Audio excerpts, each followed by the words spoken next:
उर्दू बाल साहित्य, पत्रकारिता आणि सामाजिक क्षेत्रात उल्लेखनीय कार्य करणारे ज्येष्ठ साहित्यिक व संपादक जनाब फारुख गुलाम नबी सय्यद खान उर्फ फारुख सय्यद यांचे दीर्घ आजाराने निधन झाले। त्यांच्या निधनाने उर्दू साहित्य विश्वात हळहळ व्यक्त होत असून विशेषतः बाल साहित्य क्षेत्राची मोठी हानी झाल्याची भावना व्यक्त केली जात आहे। त्यांच्यावर मुंबईत दफनविधी करण्यात येणार असल्याची माहिती मिळत आहे।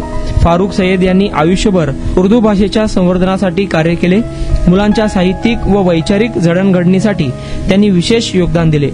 ते इंडियन युथ असोसिएशनचे माजी अध्यक्ष होते।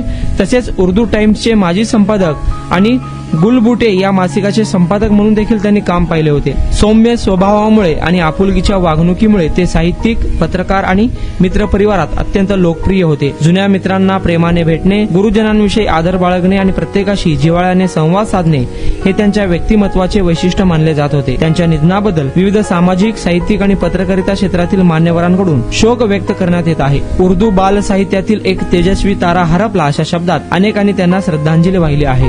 त्यांच्या पश्चात कुटुंबीय, मित्रपरिवार आणि मोठा वाचक वर्ग असा परिवार आहे।